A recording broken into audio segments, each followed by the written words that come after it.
त्यांचं नाव चर्चेत चालू, तर आपलं काय मुख्यमंत्री कोण? मला असं वाटतंय की 2014 ते 2019 देवेंद्र फडणवीस साहेबांनी मुख्यमंत्री पद हे सक्षमपणे केलेलं आहे आणि ते निभावत असताना सुद्धा महाराष्ट्र उंचीवर घेऊन गेण्याचा प्रयत्न केलेला आहे. नंतरच्या काळात 19ला सुद्धा महाराष्ट्राच्या जनतेने युतीला कौल दिला होता, परंतु युतीला कौल दिला असताना सुद्धा उभाटानी राष्ट्रवादी आणि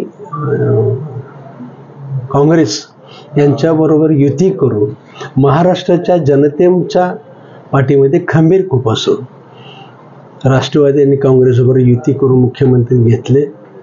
2.5 वर्षामध्ये या महाराष्ट्रातल्या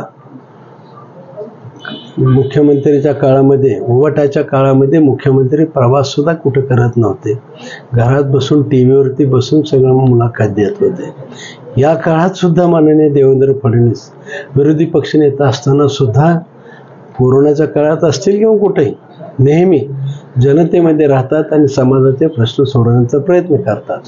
आणि नंतरच्या काळात खऱ्या अर्थानं ज्या महाराष्ट्राच्या जनतेने युतीला कल दिला होता त्यातले खरे शिवसैनिक एकनाथ शिंदेंच्या नेतृत्वाखाली सहन न झाल्यामुळे बाहेर पडले आणि एकनाथ शिंदे साहेब, आदरणीय देवेंद्र फडणवीस यांनी एकत्र येऊन राज्यात सत्ता बदल केला आणि बदल झाल्यापासून त्याच्यानंतर मग अजितदादासुद्धा त्याच्यामध्ये आले. पण ह्या तिघांनी मिळून, एकनाथ शिंदे असतील, देवेंद्र फडणवीस असतील, अजितदादा, ह्या तिघांनी मिळून महाराष्ट्राचं चित्र बदलण्याचा प्रयत्न केला. सर्वात जास्त महत्त्वाचं मला वाटतं की आमच्या माता भगिनीला न्याय देण्याचा प्रयत्न केला. अनेक योजना केल्या, तरुणांच्यासाठी सुद्धा अनेक योजना केल्या. या राज्यातला तरुण आर्थिकदृष्ट्या संपन्न झाला पाहिजे, या राज्यातल्या महिलासुद्धा आर्थिकदृष्ट्या संपन्न झाल्या पाहिजे, स्वावलंबी झाल्या पाहिजे आणि म्हणून नवीन नवीन योजना त्यांनी काढलेल्या आहेत. याचबरोबर या राज्यातला शेतकरी समाधान राहावा म्हणून वीज मोफत देण्याचं ठरवलेलं आहे. मागचं वीज बिल माफ करून पुढचं 5 वर्ष मोफत द्यायचं ठरवलं. या सगळ्या गोष्टी जर करायच्या असतील, ही धमक आणि संख्याबळसुद्धा तसं जर विचार केला तर कमी जागा घेऊन सुद्धा सक्सेस रेट चांगला दाखवलेला आहे. माननीय देवेंद्र फडणवीस नेतृत्व राज्याने सुद्धा स्वीकारलेलं आहे आणि त्यांच्या नेतृत्वाखाली जवळपास 132 जागा केवळ भारतीय जनता पक्षाच्या आलेल्या आहेत. ज्या पद्धतीनं देवेंद्र फडणवीस यांनी काम केलेलं आहे, कर्तृत्व आहे, मागचा 5 वर्षाचा जबरदस्त अनुभव आहे, अभ्यास दांडगा आहे आणि सगळ्यात महत्त्वाचं संघटनेमध्ये जे म्हणजे एकसंघ ठेवण्याचा प्रयत्न केला. मागच्या 2.5 वर्षात आमचे 106 आमदार असताना सुद्धा कुणीही कसल्याही प्रकारची तक्रार न करता देवेंद्रजींनी त्या सगळ्यावरती व्यवस्थितशीर सगळ्याला हाताळून काम केलेलं आहे. आणि म्हणून मला वाटतंय या राज्याचे भविष्यातले मुख्यमंत्री सुद्धा देवेंद्र फडणवीस व्हावेत अशी मनापासून अपेक्षा व्यक्त. सोलापूर जिल्ह्याला काय पालकमंत्री मंत्री तो आता ते अजितदादा असतील, एकनाथ शिंदे साहेब असतील, देवेंद्रजी असतील, ते ठरवतील. तो निर्णय सर्वांनी मान्यच करावा लागतो. बापू, आपण मागच्या यामध्ये सहकार मंत्रीचा अनुभव आहे आणि आता आपल्याला पालकमंत्री आणि सहकार मंत्री मिळालं तर कसं? मला भारतीय जनता पक्षाच्या नेतृत्वाखाली मी काम करतोय. भारतीय जनता पक्षाचे संस्कार आहेत, काम करायचे संस्कार आहेत, फळाची कोणतीही अपेक्षा करायची नाही. आणि त्याचं ज्वलंत उदाहरण माझे नेते आदरणीय देवेंद्र फडणवीस.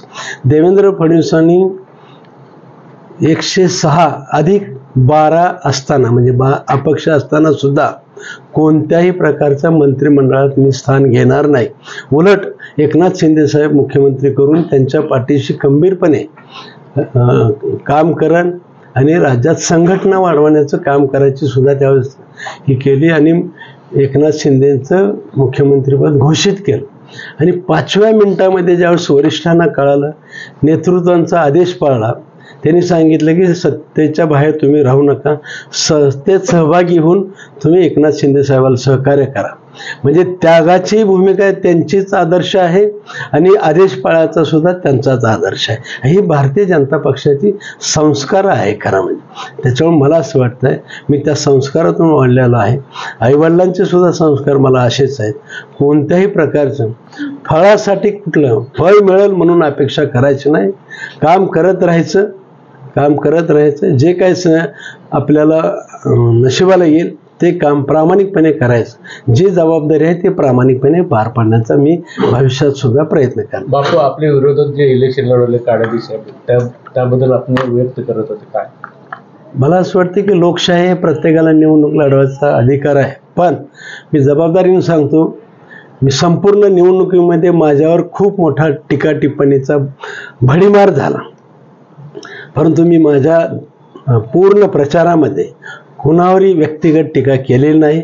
मी गेल्या 10 वर्षात जे काम केलेलं होतं तेच समाजापुढे ठेवण्याचा प्रयत्न केला आणि पुढच्या 5 वर्षात मला काय करायचं आहे हेच मी सांगण्याचा प्रयत्न केलेला आहे. त्याच्यामुळे मला असं वाटतं की कोणी काय टीका केली, माझं सगळं गौण आहे. ते सुद्धा माननीय देवेंद्र फडणवीसांनी सभागृहात एकदा सांगितलं होतं. विरोधी पक्षांनी देवेंद्र फडणवीस सहित 16-17 लोकांना संपवण्याचा प्रयत्न केला होता. त्यावेळेस देवेंद्र फडणवीस म्हणले होते, मी समोरच्याला मी बदला घेणार आणि सहीउटी सांगितलं, त्या सर्वांना माफ करणार आणि माफ केलं म्हणून सांगितलं. मला असं वाटतं माझ्यावर सुद्धा ज्यांनी टीका टिप्पणी केलेली त्यांना सर्वांना माफ. एबीपी माझा, उघडा डोळे बघा नीट.